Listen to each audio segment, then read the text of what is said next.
I still remember the way she walked through the front door that morning, smiling, radiant even, like she had just returned from a spa day or a long weekend at a peaceful retreat.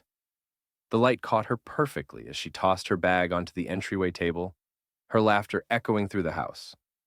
I stood there, coffee in hand, pretending to scroll through my phone as my heart sank to the pit of my stomach.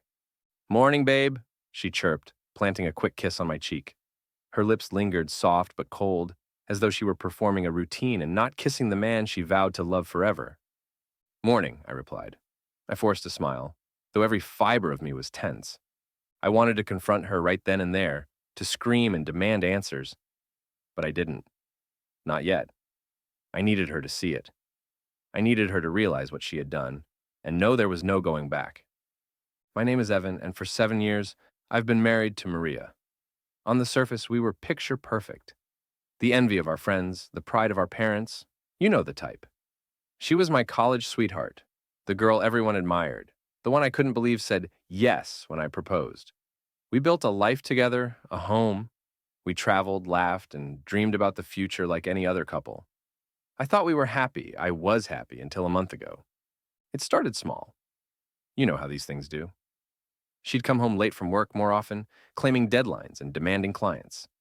She was glued to her phone, texting late at night, turning the screen away when I glanced over. The excuses were endless, each more flimsy than the last. And yet, I didn't want to believe it. But suspicion has a way of eating at you like termites through wood. It chews and gnaws until you can't ignore the hollow feeling in your gut. So, I did what any husband in my position might do. I looked for proof. I wasn't proud of it. No one ever is. But desperation makes you dig, and I dug deep. It didn't take long. A late-night text left unread, a forgotten email notification, and suddenly, there it was. His name. Mark. A guy from her office. Young, single, exactly the type of predator who leans into married women when they're vulnerable. Or bored. Or just not satisfied with what they have at home. I followed the trail like breadcrumbs. The late-night drinks, the sudden overnight work trips, and finally, the undeniable proof, the security footage. The night before, I had installed a small, discreet camera in the living room. It wasn't even about catching her in the act anymore. I had all the evidence I needed. No, I wanted her to see it, to confront the ugly truth she'd been hiding, so carefully wrapped in lies. I transferred the footage to my laptop, edited it slightly, and when she left for her girls' night out, I connected the laptop to our TV. It's the TV she turned on every morning for background noise. The irony was so sharp it nearly cut me. When she came home that morning, I knew. The way she smiled, it wasn't for me. She was still thinking about him, about them. My fingers twitched as I gripped my coffee cup tighter, but I stayed silent. I wanted her to relax, to let her guard down, to think she got away with it. "You're up early," she said, kicking off her heels and tossing her jacket over the chair. "Couldn't sleep," I replied casually, though my heart was pounding in my chest. "Oh, babe, I'm sorry." She flashed me that saccharine smile again, the one I used to fall for. But today, it made me sick. She walked over to the couch, grabbed the remote, and turned on the TV. I held my breath, and the screen flickered. At first, she didn't notice. She was half distracted, her eyes on her phone as she lounged on the sofa. But then, the sound began to play. Soft laughter. Her laughter. She froze. Her phone dropped into her lap as her gaze whipped toward the TV. "What?" she whispered. On the screen, she appeared. Maria sitting at a dimly lit bar with Mark. Her hand on his arm, her smile brighter than it had been in months. The footage continued, spliced together from the camera I placed. The one she didn't notice. Them stumbling into the living room, kissing, undressing. Her face went pale. "What?" Her voice cracked as she turned to me, panic written all over her face. "Evan, what is this?" "You tell me," I said, my voice calm, terrifyingly calm. She leapt off the couch, trying to grab the remote, but I stopped her. "No, Maria." My voice was sharp, final. "You wanted to smile your way through this? Then watch. Watch what you did to our marriage." Tears filled her eyes. I can explain. This isn't—" "Explain?" I laughed bitterly.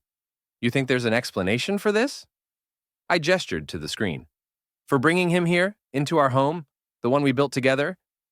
She opened her mouth, but no words came out. I had never seen her speechless before, but there she was, trembling like a leaf in a hurricane.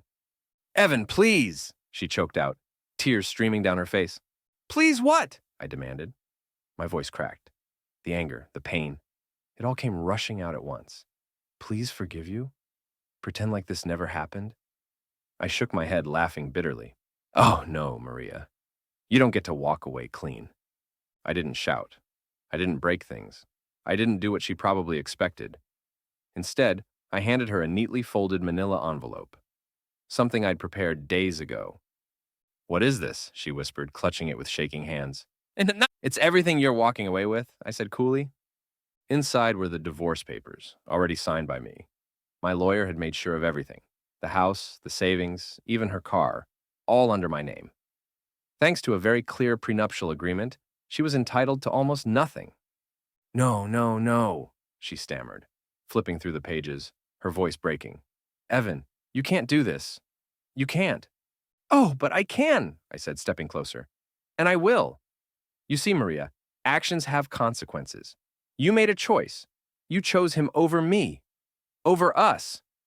She collapsed onto the couch, sobbing into her hands. I didn't feel sorry for her. Not anymore. That ship had sailed the moment she walked through the door, smiling like she hadn't destroyed the life we built. I moved out that afternoon. I'd packed my things the night before, leaving her nothing but empty hangers and the memories of a life she threw away. As I left, I looked back one last time. She was still on the couch, clutching the divorce papers, her face pale and streaked with tears. I could have said more. I could have yelled, cursed her name, or wished her the worst. But I didn't. Instead, I left her with one final sentence. You don't deserve me, Maria. And you never did. The divorce went through smoothly. She tried to fight, of course, pleading with me, sending long, tear-filled messages about how sorry she was, how it was a mistake, how she loved me and wanted to fix it. I didn't respond, not once. She moved in with Mark eventually, at least that's what I heard. Their relationship didn't last. It rarely does when it's built on lies and betrayal. I, on the other hand, moved forward. I found peace, real peace, in a life free of her deception. People often ask if I regret anything. The answer is no.